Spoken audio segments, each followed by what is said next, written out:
Well, good morning, everyone. I think we're ready to get started. We appreciate you joining us this morning for an important discussion on the reconciliation bill that is shortly coming before the U.S. Senate. We're so grateful that we've been able to put together in relatively speaking, short notice, both of our U.S. senators. We're going to hear first this morning from Senator Mitt Romney, and then a little bit later we'll be joined by Senator Mike Lee.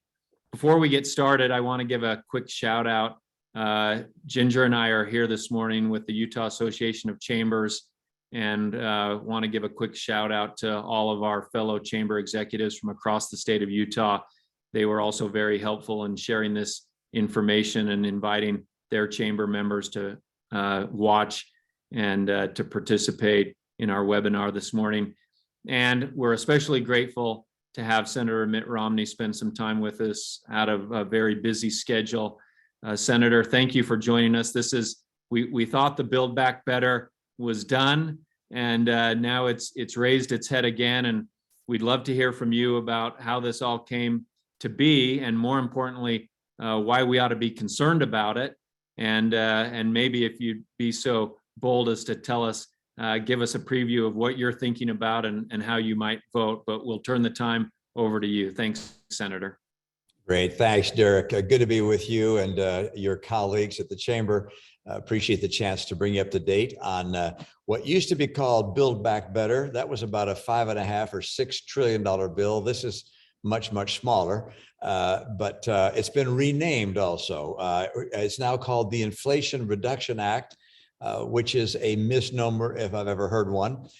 It does not reduce inflation. As a matter of fact, over the next 2 years, it would add to inflation. Perhaps long-term, it would have a modest impact one way or the other, but not a big impact. It's negligible from that standpoint. Although near-term, we don't need more inflation. I think it just underscores that the Democrats have a tin ear when it comes to what the American people are saying. They want to see inflation dealt with. This bill doesn't address it. What it really does is gather a whole series of things that Democrats have wanted to do, particularly on the environment, as well as some Obamacare items they want to spend money on. It puts them together, and they intend to pass this on an entirely partisan basis, so-called reconciliation. It requires no Republican votes. It will receive no Republican votes in either the House or the Senate. But they're looking at a scenario, which I think is most likely, which is that Republicans will gain the House. We may gain the Senate. Ultimately, we're probably going to gain the White House. They're looking at what they think is this is the last chance for them to do a bunch of stuff they wanted to do, so they're going to jam it through on a partisan basis. Let me tell you what's in it and give you a sense of why Republicans will oppose it, every single one of us. First of all, let's just talk about the taxes and how they're going to pay for all this. They raise a corporate tax in a very unusual way. It's not going to affect a lot of companies in Utah directly because it only applies to companies that have income above $1 billion. So profit above $1 billion, small group of companies. But what they're going to do is this, which is they're going to calculate the income tax that such a company owes under tax accounting. And they're also going to look at financial accounting, so-called GAAP or FASB dominated accounting. And they'll see if there's a difference in profit between the two. They'll apply a 15% tax rate to the book or financial accounting, compare that with what a company has paid under tax accounting. And if they would owe more money under book accounting, then they're going to charge them that amount. So it results in a pretty substantial increase in tax revenue coming from large corporations. They calculate it'll provide about $300 billion in revenue over 10 years. And that's going to be borne by American corporations. Now, you might think, well, why is there a difference between book accounting, or if you will, financial accounting, and tax accounting? The biggest single difference is under tax accounting, if a corporation makes a large capital expenditure, they can write that off against their income in year one. But in book accounting, they write it off over the life of the asset. So they write it off at a much more slow pace. So you'll have companies that have large capital expenditures that pay low taxes as a result of those capital expenditures. But under financial accounting or book accounting, they're going to have to pay a lot more in taxes. So it's a real penalty on companies that make a lot of capital expenditures.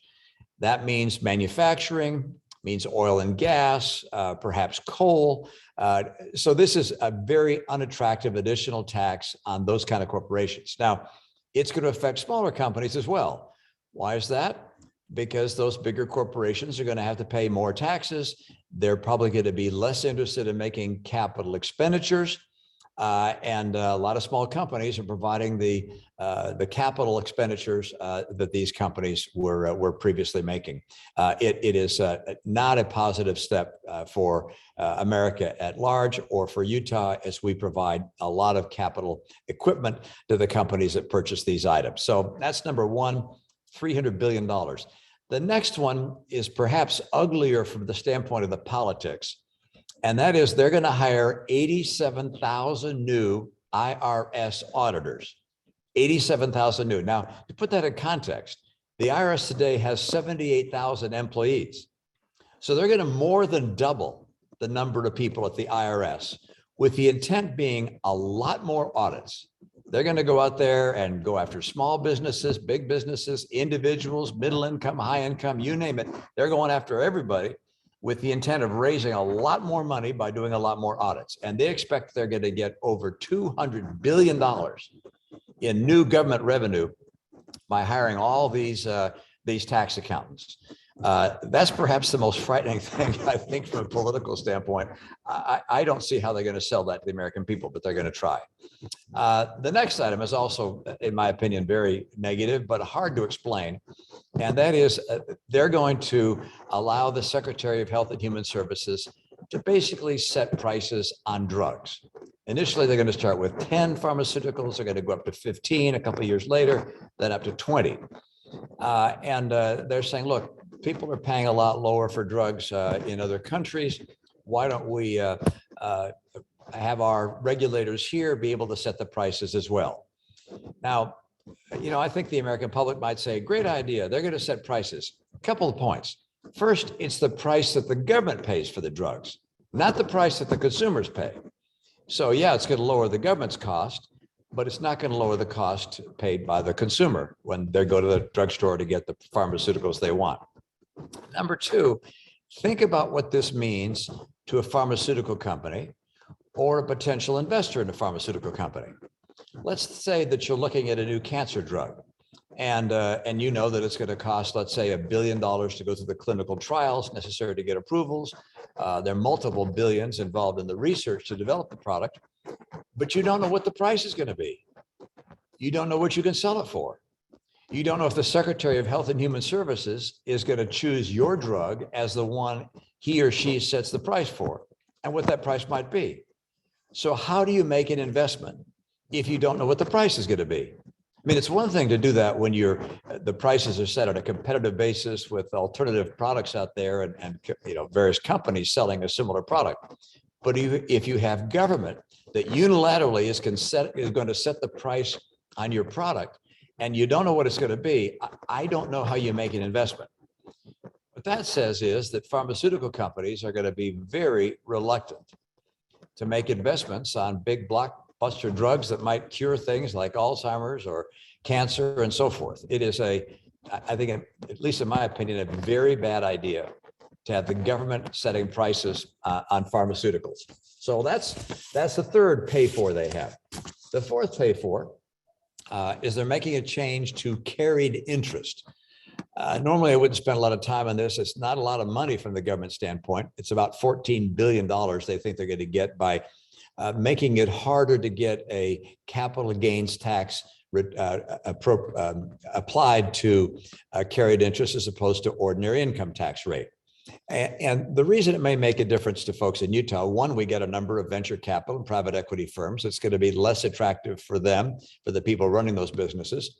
Number two, there are a lot of housing projects, low-income housing projects in particular, that are financed through various funds. The managers of these funds are going to have less attractive tax treatment of their their business than existed prior to this provision. I would note that this is an area where Kyrsten Sinema, a senator from Arizona, has indicated that she has some concerns. Perhaps that will change before the bill is finally completed. A grab bag of other things that I don't like. There's a 16 cent per barrel of oil tax that's going to go on production of oil. There are also taxes on a whole series of other oil and gas related projects. It's just making gasoline more expensive. Last thing we need right now, last thing we're going to need long term. So that's where all the money comes from. I don't favor any one of those changes. So my choice or the choice of Republicans, we would vote no on all of those. But don't forget, because this is reconciliation and because Democrats can do this all by themselves, I would expect they will do it all by themselves unless one person stands in the breach and says no, and that's Kyrsten Sinema, senator from Arizona. We don't know what she's going to do. The Democrats are saying she was already aware of this in the past and okayed that 15% corporate tax, that so-called minimum corporate tax. But she's indicating that she was blindsided by the deal. I speak with her regularly. She's a friend, and she's holding her cards very close to the vest and has not indicated precisely what she's going to do. I would expect her to make some modest changes, maybe a big one or two, but some modest changes to insist on some changes before she signs off with her vote. But if they get her vote, then this will pass along party line basis and go into effect. Now, I not only dislike the taxing, I also dislike the spending. I dislike where the Democrats are putting the money, not in every case, but in almost every case. Let me give you an example. They're sending $100 billion for renewables as a tax credit. So you're going to get a tax credit if you're doing renewable energy projects, solar, wind, hydro, you name it. You can get a very substantial tax credit. So for those of you that are doing renewable energy projects, you're going to love this. But this comes with a double-edged sword, because in order to get the highest tax credit, you have to use basically union labor or union wage rates. So for projects that are being done, as most of ours are done, without union labor, you're not going to get this benefit unless you're willing to pay a much higher rate or actually hire the unions to do it. A next idea that they're spending on, $20 billion on clean fuels. This is for hydrogen-based fuels or other fuels that may be available for powering our transportation system. I would note that there's already a lot of money that's been appropriated for clean fuels, whether it's nuclear or hydrogen and so forth. So it's not like this is the first time we're providing incentives for clean fuels. That's already there. Likewise with renewables that I just discussed, we already have incentives for renewables. This is just even more on top of what already exists. There's a $14 billion subsidy for purchasing electric vehicles. I've argued with Joe Manchin on this at some length, which is, Joe, you can't buy electric vehicles today. There's a supply problem. They can't get the components they need, whether it's semiconductors or lithium for the batteries. You go to the Tesla store or Lucid store, you're going to find, or Lucid store rather, you're going to find it hard to buy one of these things because they just can't get enough batteries or some of the other components. So why are you giving people thousands of dollars to buy one? It doesn't make any sense. And yet for the greenies who are dying to show they're doing everything for the environment, spending money is what they want to do, and providing a tax credit for people who buy electric vehicles as part of their program. Oh, by the way, the electric vehicle has to be assembled in the United States. It can't be the product that Volkswagen is coming out with or that Vietnam is coming out with. No, those won't get the credit. Only has to be a U.S. manufactured product. Oh, and it takes union labor as well. And then the one that's perhaps, well, there are a number that are most offensive, but one is really offensive, which is $27 billion goes to the administrator of the EPA, basically to send out the projects that he or she likes. and with a special emphasis on so-called disadvantaged communities. So if there's an energy project somewhere that maybe is going to go into a rural area or into an urban area, it's obviously intended to go from the Democrat standpoint into urban areas. That's where the money is going to tend to flow. I would suggest for our lawmakers and bureaucrats in our state, we got to be looking around for projects, energy-related projects in rural parts of our state, in urban parts of our state, and apply for some of this money. I presume we'll get some of it if we ask for it. But it's basically a $27 billion slush fund for the administrator of the EPA. There's another special line for something known as tree equity. I'm not kidding. This is $1.5 billion to plant trees in urban areas, because as we know, there are more trees in rural areas than in urban areas. And to be equitable, we need more trees in urban areas. This is the kind of stuff that's in this bill. It's a hodgepodge of Democrat wish lists. And I think most folks will think it's highly wasteful. Finally, there's $64 billion that goes to Obamacare. They are extending substantial subsidies to Obamacare for another 2 years. And they needed more money to do that. $64 billion is going in that direction. So that's where they're spending the money. It's climate and a subsidy for Obamacare. They're paying for that by an increase in taxes, generally on large corporations. Of course, that will filter down through the rest of our economy. And it will filter down in a reduction in capital expenditures being made by the largest companies in our country, particularly in manufacturing, oil and gas. It includes price fixing for pharmaceuticals, which will result in fewer investments being made to develop new pharmaceuticals. And it'll mean a lot more IRS agents. So batten down the hatches, folks. We're about to meet a new IRS agent. And by the way, where are they going to find 87,000 new auditors? I mean, these are going to be your classic wet behind the ears auditors who will have to find something to justify their job.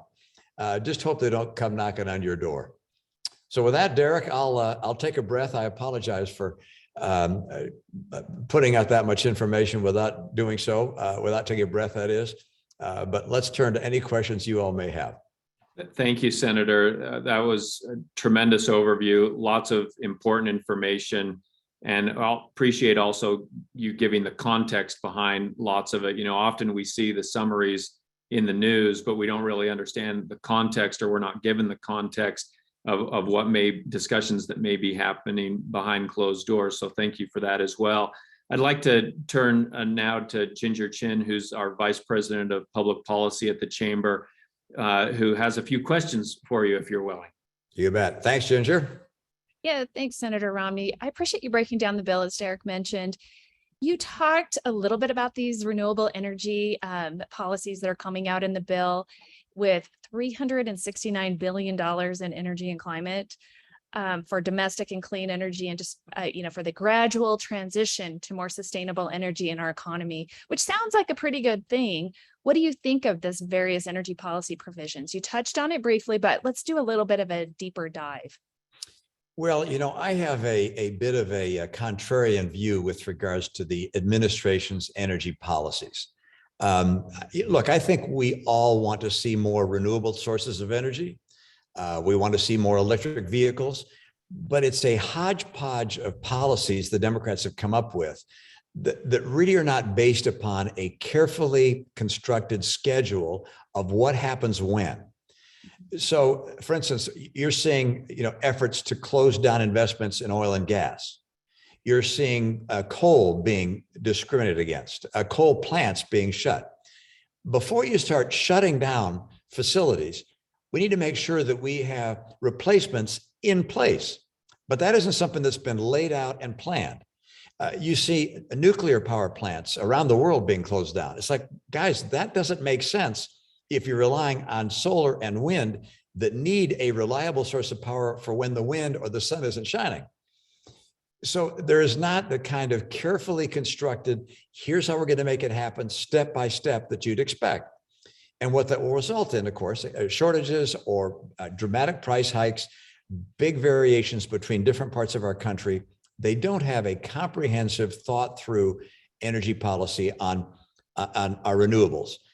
And then with regards to our electric vehicles, I mean, give some thought to that for a minute. If California is mandating, as you know, electric vehicles. I think it's by 2030, all the new cars have to be electric. And the administration likewise subsidizing electric vehicles. Well, that's only going to mean more electric demand. Well, where's the electricity going to come from? That's not something they've put together. And just as importantly, where are the batteries going to come from?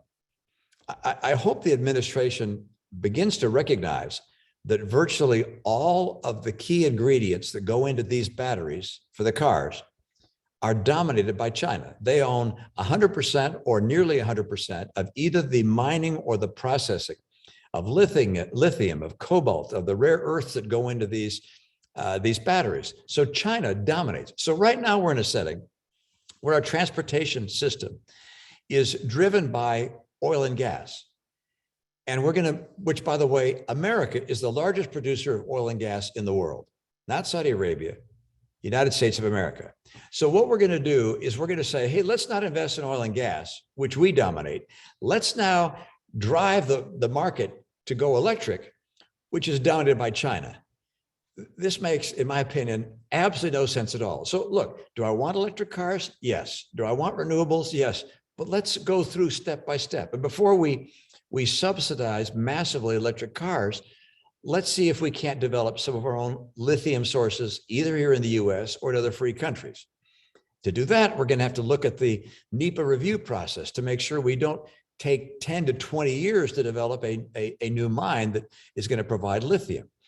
So these kinds of holistic, comprehensive analyses are not included in this bill, not included in the green agenda proposed by the administration.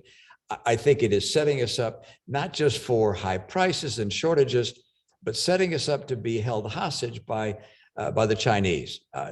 Last thing we need, and let me note this as well, nuclear. I mean, I had a good talk with former Secretary John Kerry, who is the administration's energy czar, so to speak. I don't think they use that term, but he's the head of sort of energy, climate related things.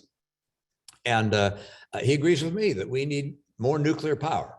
It is a base load that's essential for renewable sources of energy, and it's clean, meaning no emissions of methane or carbon. But where are we going to get the uranium? And who's going to process the uranium? We have in our entire country one uranium processing facility, happens to be in Utah, but we probably need more, and we need more uranium. Again, these things haven't been thought through and nailed down piece by piece. And before you start subsidizing more electric cars, shutting down coal, keeping people from investing in oil and gas, I mean, let's think this through and make sure we get the timetable right and we don't do things that are highly counterproductive. Yeah, thanks. Yeah, a balanced approach is certainly what's needed. And I think that's what you're messaging loud and clear. You know, I think this is kind of interesting because we are at a 41-year high with inflation. That's all we hear about is inflation. I think 14%. This bill says it will reduce inflation. In fact, it's pretty cleverly titled the Inflation Reduction Act. Do you think it will reduce inflation? And what, if not, or if so, what else can the president do to reduce inflation? Yeah, I do not believe it will reduce inflation, certainly not in the first couple of years and probably not thereafter. Look, the spending is going to happen up front.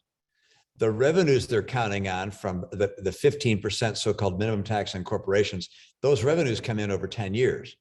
So they're spending money up front, the revenue comes later. And so spending is what causes inflation. So it's excessive government spending, which in the past has contributed to the inflation you're saying. And this is just more of the same. They know that, the Democrats know that. But they're so anxious to get their wish list enacted while they're still in power that they're willing to hold their nose and do something which is going to add to their inflation problems. And the American people, that's what the American people are care about. And I mean, working families in America are really struggling with the higher prices. So yeah, it is not an Inflation Reduction Act except in name. It does say something about how Washington works, doesn't it? But let's just talk about what they should be doing. One, they should be restraining government spending. They should say, look, let's have less government spending where we possibly can. Let's not send out checks to people that don't absolutely need it, because sending out checks for things like electric cars is stimulative, puts more money in the economy. It's the exact opposite of what we need. So let's spend less. That's number one. Number two, let's get more workers in America. Now, how do you go about doing that? Well, one, let's give visas to people who want to come here legally and work here. Particularly in our state, in agriculture, we need more ag workers. We're hearing throughout our economy, people are saying, I have a hard time hiring people. Well, let's bring in some more people who want to come here legally and work here. Instead of having people come in illegally, the people who come in illegally are generally not able to get work here. They're certainly not coming to work in Utah. They're costing more money. We're having to pay more money for the benefits they receive and the costs of caring for them.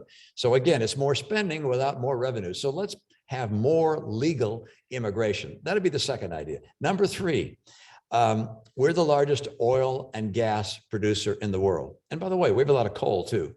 The world is going to need oil, gas, and coal for at least the next 2 decades. Estimates are about 70% of the energy that will be used over the next 20 years comes from those fossil fuels. So let's invest in those things. Let's provide them here in America. Let's provide them from Utah to the extent we can. Invest in these energy sources so we can put more of this energy into the marketplace, hopefully thereby reducing the price of gasoline at the pump, as well as fuel oil for those in the Northeast that use it, and so forth. So there are things we can do to reduce the pressure of inflation. They happen to be the opposite of what we're seeing done in this legislation. Wow. Well, Senator Romney, we so appreciate your time, drilling down on this bill, explaining to our members the relevance to Utah and your leadership. Thank you so much for jumping on today and explaining this to us. I think it helps with a lot of context. Well, thanks so much, Ginger. Appreciate the chance to bring you up to date. My colleagues up to date on the bill. I know Mike Lee is going to be bringing up to date on the process from here on. That's going to be fascinating. So stay tuned. Appreciate the work that we're both able to do here to fight for what we believe in and see if we can't either stop this thing, I hope stop it, or at least keep parts of it from being implemented. Thanks, Ginger. Thank you. And welcome, Senator Lee. Thank you. It's good to be with you. Although I'm a little intimidated now because my colleague Mitt described my remarks as likely to be interesting. That's a high bar around here, but I'm very grateful for the chance to visit with you today. And so thanks for the invitation. As you can all imagine, it's a pretty busy time, but it's also an uncertain time in Washington. I'm prepping for the Senate's consideration of this bill. We've had a lot of names for it. My latest favorite name for it is the Democrats' Inflation Expansion Act, because that's, of course, what it actually does. This is a bill that has a future that's still a little bit uncertain, but it's also menacing enough that we've got to address it. So I know all of you have a lot of questions, and so let me just give you a really quick summary of what we've got before us, and then we'll launch into the questions. The bill, in my view, doesn't help with inflation, not at all. In fact, it'll only make matters worse. It spends more, it taxes more, it picks winners and losers, and ultimately it's going to end up discouraging investment in some of our most crucial sectors, including and especially pharmaceutical research and development, and in many cases, manufacturing. I also think it's going to make healthcare treatments and possible cures less likely. It's likely to make energy more expensive, and it's already gotten a lot more expensive. We can't handle that much more of that, and it threatens to turn the IRS into an army of enforcement bureaucrats. All of this is something they want to do in order to ensure that American taxpayers, hardworking Americans, are going to have to pay for for healthcare and green energy sectors, future and other benefits for the wealthy. And so in my book, that's something that makes it a very bad idea. This is sort of a reverse Robin Hood move, and it's very, very bad policy. Senator, this is Derek Miller. Thanks so much for joining us on this webinar today.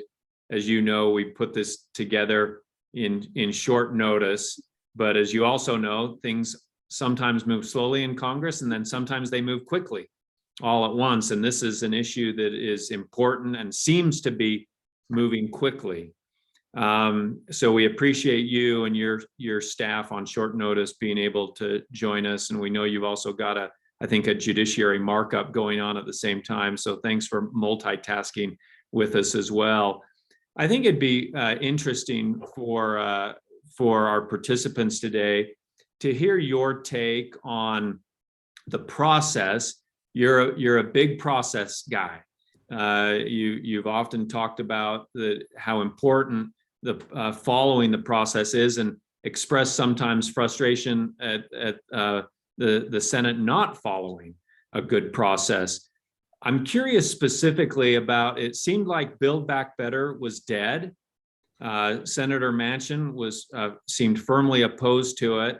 And then last week, maybe you weren't surprised. I think most people were surprised to see this get resurrected, even though it doesn't contain everything that Build Back Better did. And even though they put a new name on it, when I worked for Congress, naming the puppy was always a fun exercise. I don't know that I've ever seen something named quite the way that this is. I wonder maybe why they didn't name it the Inflation Reduction and Win the War in Ukraine at the Same Time Act. But tell us from your perception how this got resurrected and why we're facing it again. Yeah, it's interesting. Even as recently as a couple of weeks ago, so I was talking to colleagues, including my Democratic friends in the Senate. Nobody was really confident of this. In fact, I was talking to one Democratic colleague who was telling me about 2 weeks ago, yeah, this thing's dead. It's not getting brought back up. It's not going to happen. The rumors about it involved bluster, and then it did. So I think they were able to bring it back up because they wanted a change of subject. And the Biden administration has suffered a lot of setbacks. And I think this is sort of a Hail Mary pass. And it's a high risk proposition for them, because I actually don't think this is going to make things better. I think it's going to make it a lot worse. So I think that's how they did it. And then on the first part of your question, you want me to talk about the process that's involved? Yeah, if you wouldn't mind. Yeah. So I'm glad you asked about that. This is one of the more interesting features of the Senate. It can be frustrating in the Senate at times, especially in the last few years, particularly in the last 18 months or so since Chuck Schumer became the majority leader. We've had a lot of amendments that have gotten blocked or severely limited in the Senate. When a lot of bills come forward as if they were a fait accompli. Only a small handful of people have seen them or had the opportunity to review them, and then you don't have a chance to amend them. That can be frustrating. Interestingly, that will not be the case for this bill that I'm affectionately calling the Inflation Expansion Act. And I say that because the Democrats are pushing this through a procedure known as budget reconciliation. And under that reconciliation procedure, it's one of the few times in the Senate where you can pass legislation with only the support of a simple majority. But there's a trade-off in that. Budget reconciliation is difficult to use. You've got to run through a lot of hoops to get there. It can be used for only a limited set of circumstances. And then once you're inside of it, there's a big catch. You have to hold what's called a vote-a-rama. A vote-a-rama is it's one of my favorite things in the Senate. It's like legislative Christmas. There is an opportunity for dozens, if not scores, of amendments to be considered, and they'll all be guaranteed a vote. And it's technically an unlimited number of amendments allowed. Really, the only limiting principle there is time and the endurance levels of individual members. Usually we go all night and far into the next day, and members get really tired and cranky, but it's also, we kind of hit our second wind about 3 or 4 in the morning, and it gets a lot of fun. It becomes quite fun. I'll personally be offering dozens of my own amendments. Some are simply amendments to strike some of the bill's worst, most egregious provisions, like the excise tax on gas and the expansion of the ACA subsidies, the taxes on businesses that are likely to hurt the manufacturing sector the most. I'm also going to be pushing for amendments on a few other types of reforms, like expansion of HSAs and the idea to establish a task force and a set of procedures to pursue regulatory reform. Increased PILT payments, something I pushed in the last Vote-A-Rama last year, and that one passed. They ended up striking it out later in the process, but that one passed, and we're going to run a variation of that again, along with efforts to fight wildfires and some dealing with the holding of another spectrum auction. So these are just a few. It's a small sample of what I'm going to introduce, but we're going to have a lot of amendments, and should be kind of interesting. One interesting thing to watch there is that because of the 51 vote threshold, any amendment that is germane and that is not deemed non-budgetary, meaning it doesn't carry non-budgetary policy implications that overwhelm any policy impact in it. As long as you're within that zone, every amendment is also considered at a simple majority 51 vote threshold. And what that means is we can pass some stuff that the Democrats might not like, that we might like, and that in turn has the ability to signal the bill's ultimate demise. So it's a tool in our arsenal. If I understand correctly, the Senate parliamentarian is currently reviewing the bill itself to make sure that the elements of it are germane to a budget reconciliation.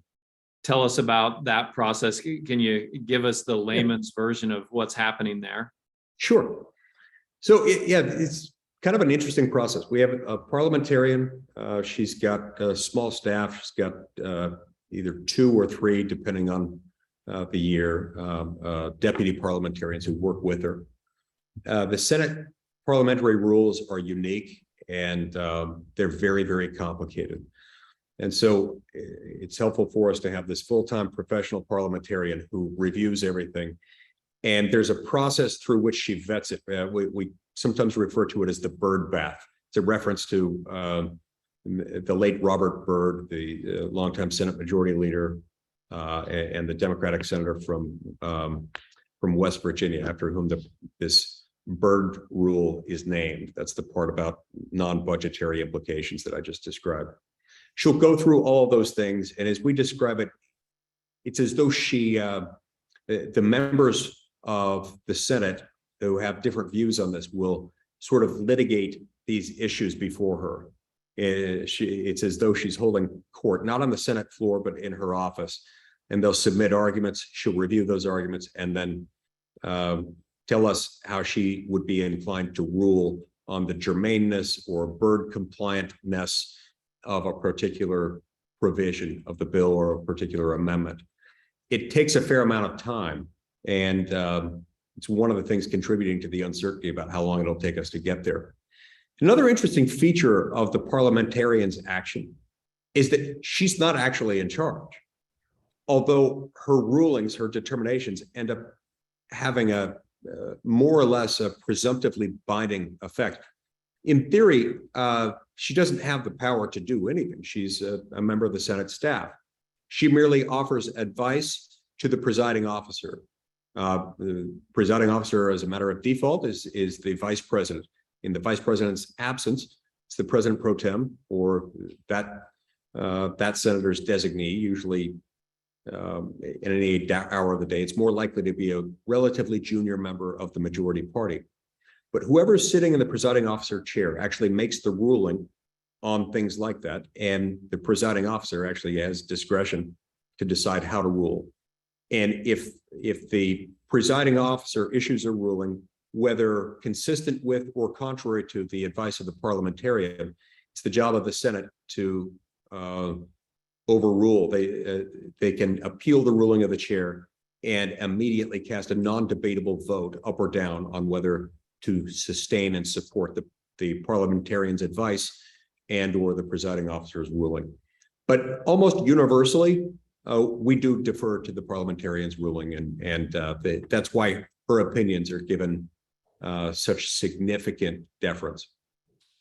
Thank you, Senator, for going through that with us. And we're grateful that there are people like you that consider this stuff fun. We've also got Ginger Chin, our Vice President for Public Policy here, and she's got some questions. If you've got a few more minutes with us and you're willing to spend that time, Ginger, we'll turn it to you. Thanks, Derek, and thanks, Senator Lee, for being here today. And especially, like Derek said, on short order, you jumped right in and we appreciate it. So we've had some of our members, we have policy advisory committees, and we had some members of our healthcare policy advisory committee come forward and have some concerns over the price controls on pharmaceuticals. There is concern that these price controls, could significantly reduce private sector innovation and investments. Tell us a little bit about that, and what is your position on these pharmaceutical price controls? Yeah, that's a great question. I'm glad you asked it. One of the things that you'll hear words that the Democrats will use to describe the price control provisions as setting up a negotiation between the drug companies and the government, but it's kind of a cop-out, because this isn't what they describe as a negotiation isn't really a negotiation.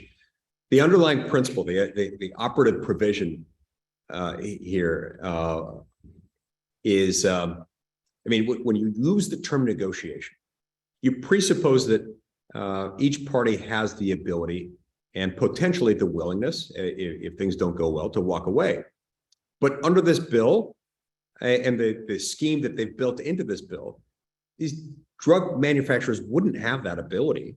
In fact, they face this prospect of these daunting, potentially crippling gross excise taxes of up to 95% if they refuse to pay what the program offers. So it's not really voluntary, nor is it a negotiation process. So let's be clear about what this is and what it isn't. It's not a negotiation. It's not voluntary. These are price controls. And it ill serves the American people to think of it as anything other than that. Now, I understand why at face value, some find that appealing. People don't love big drug companies, and I understand their frustration.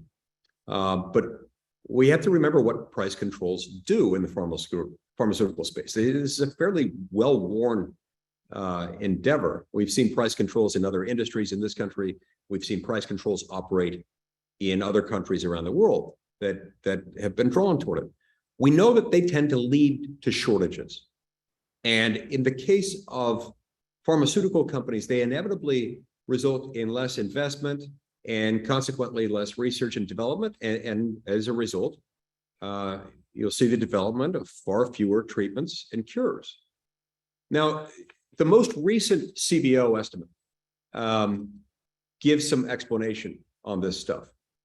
And CBO says that the price control scheme that the Democrats are offering is likely to lead to 15 fewer new drugs over the next 30 years. But others have looked at that and said that's way too low. It's way too cautious and deferential an estimate. There's another study. This one was released by the University of Chicago that says the number is much higher, and they estimate that it would actually be more like 135 fewer new drugs that would be approved just over the next 17 years alone. So, look, I understand that there is a problem with high drug prices, and I agree we need to deal with it, but there are much better ways of dealing with this that don't pose a threat to human health and to our future ability to fight illness. there are a lot of current barriers in the FDA regulatory process that are costing the American economy a lot of money, and drug manufacturers face some of these costs, in some cases millions and millions of dollars, and delays of many years in the introduction of a single drug. Now, we have a good industry in the sense that they produce drugs that are generally safe and effective, and we like that. We don't want to change any of that about the FDA. But there does need to be some reform and some modernization of our FDA procedures.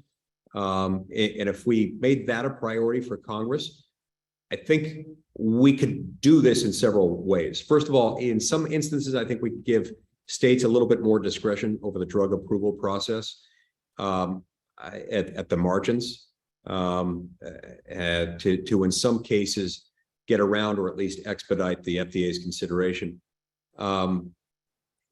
In other instances, we could also get rid of some of the unnecessary, redundant, and needlessly costly study requirements on things like biosimilars. Biosimilars are, like pharmaceutical products. They're generally produced by pharmaceutical companies. But with regard to biosimilars, things like everything from insulin to more expensive treatments like Humira, costs have gone up really, really high there. And we know that some of these extensive and in some cases redundant tests cost a lot of money. There was a report produced in 2010 by McKinsey and Company, and they looked into the cost that what it takes to run a full set of clinical trials. A full clinical trial can cost up to $150 million and take 6 years. The RAND Corporation estimates that when it comes to biosimilars, it's even more expensive. In fact, the RAND estimate comes in claiming that the American people could save $38.4 billion over the next 5 years if we had significant, robust biosimilar competition. But we don't have that to the degree that we should, because some of the FDA's procedures are needlessly time-consuming, complex, and redundant. So anyway, I think that's a better way to go about it. Thank you for that. I think that helps clear up a couple of questions. While we're on healthcare, let's talk about the Affordable Care Act. And in the current proposal, there's a proposal to expand the Affordable Care Act subsidies for 2 more years. How will these subsidies impact the American people? Yeah. So I've been trying to think of a clever example to describe this. The best one I can think of is sort of the classic line about the government breaking your legs, then rushing to your rescue with a crutch and saying, "Here I am, I'm saving the day." And in this particular instance, what they're offering, this particular crutch, that is, say, the extended subsidies that are being offered by this bill, are only going to further injure the ability of the American people to pay for living expenses and for healthcare itself, because they're going to exacerbate inflation. And this is coming at a time when nationwide people are suffering under oppressive prices brought about by inflation. In Utah, it's especially bad. We're spending on average $881 a month per average Utah household, just on the basic monthly living expenses relative to January of 2021. That's not very long. I mean, in a period of 18 months, to see basic monthly living expenses for the average family go up that high suggests something's wrong. Now, Obamacare itself showed us that additional spending and additional federal intervention generally in health insurance can't be something that we assume lightly to be likely to bring down the cost of health care or even of health insurance. Obamacare itself increased the price of health insurance by putting these significant mandates on health plans. According to one estimate that was released by the Heritage Foundation, they measured that between 2013, which was the year before all these mandates kicked in, and 2019, 6 years later, in that period of just 6 years, the average price of health insurance on the individual market increased by 129%. And in our home state of Utah, it's been worse than that. In fact, in Utah, premiums went up during that time period by 171%, representing a figure from 159 per month at the beginning of that study in 2013, up to $431 per month in 2019. And then we saw that compounded. This isn't just a one-off example. We've seen this over and over again. A few years later, 6 years after these Obamacare provisions that I'm describing, which kicked in 2014 in earnest, 6 years after that, in 2020, in response to the COVID pandemic, Congress decided to extend subsidies for individuals on Obamacare on the exchanges, completely eliminating the earnings cap, otherwise applicable for determining their eligibility. And so instead of supporting only those who were underneath the threshold identified by law, that is underneath the 400% of the federal poverty line, Congress is now subsidizing the purchase of health insurance for the rich as well. Now, it's not necessarily the extremely rich, but it's a lot of people who are living quite comfortably who are now receiving that. And I think that one may have that one was actually 2021, not 2020. Now, under ARPA's expanded premium tax credits, according to the CBO, 3 out of 4 individuals who got these expanded subsidies already had coverage. And according to the CBO's estimates, over the next 10 years, approximately $36.1 billion of the federal government spending on these subsidies would go to families making at least $138,750.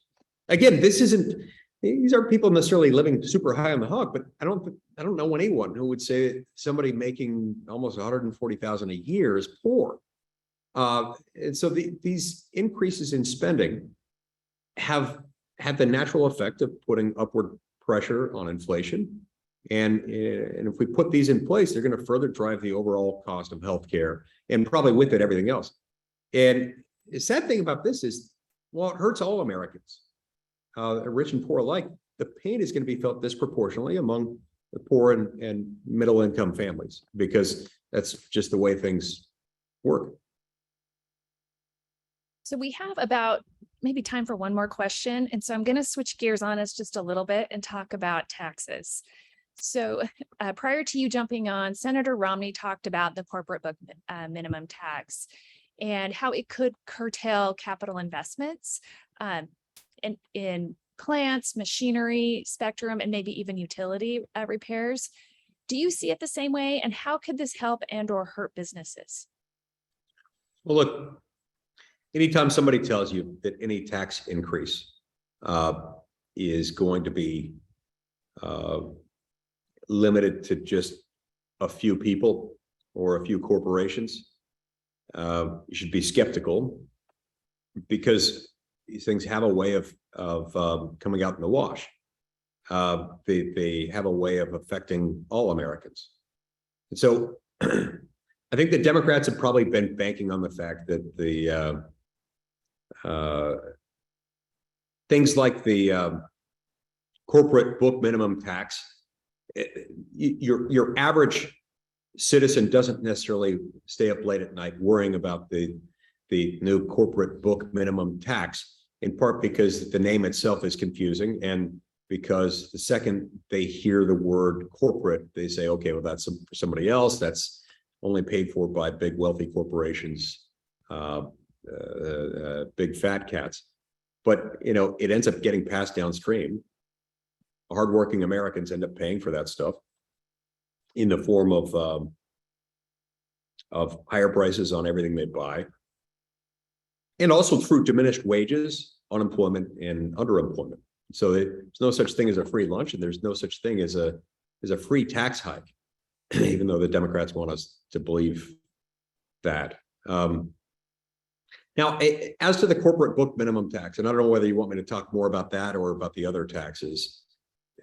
Sorry, I can't hear you. If we have just a few minutes, would Yeah. love to hear you talk about the carried interest as well, if you Yeah. have just a minute. No, happy to do that. That really is a problem, and we can't look the other way and pretend that that's not a problem. Now, the Democrats here again have tried to dismiss the carried interest issue as something most people don't have to worry about, and they've called it a loophole, that it's a tax loophole that's being exploited by the rich. It's an easy talking point for them, but it ignores the fact that there are all these complicated layers and levels, these complicated levers and forces within our tax system as a whole. Now, first of all, you have to remember that carried interest is the profit that investment fund managers capture for the return on the investments that they manage. And so essentially, it's a percentage of the capital gains that rewards the investment manager for her wise decisions that end up benefiting her clients. And her clients aren't just big, wealthy corporations or billionaires. A lot of times they're school teachers and plumbers and bus drivers. I mean, they're all sorts of people. And so you want wise investment decisions to be made. You don't want to disincentivize those. So taxing a portion of investment earnings at a higher rate could end up threatening the decision to invest overall. And it certainly could lower an investment manager's incentive to actively, aggressively, thoroughly, and vigilantly manage investments. And it doesn't seem like a good thing, especially given the broad range of people who will be hurt if the investment manager isn't vigilant about that. Now, I'll admit that an argument could be made that perhaps we could consider a different tax rate for those earnings. That it's kind of problematic in the eyes of many that we have a different tax rate for those earnings, because it tends to highlight in the minds of many the perceived unfairness of the tax code at large. But that doesn't mean that the tax itself is inherently unfair. I certainly want a tax code that treats all taxpayers equally and fairly, and one that doesn't, in practice or in perception, unduly favor the privileged. And I'm committed to continue to work on reforms that make that goal a reality. And I actually have some ideas on how we could do that, or at least get closer to a fairer system. But this tax increase, imposing this one alone without more broadly rethinking about how we tax labor versus investment gains is half-baked. And frankly, it's lazy. It's incomplete, and it's going to bring in very little revenue.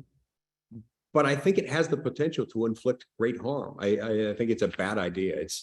It represents the combination of so many of the worst tendencies in Washington that we see. Well, thank you for your perspectives. We certainly appreciate it. Derek, do you have any capstone to our webinar today? Just to say thanks to both Senator Romney and Senator Lee for spending this time with us. And thanks to all our participants who've joined us. We've recorded this and we'll also make it available to all chamber members. Have a great day. Thanks, everyone. Thank you. Thanks.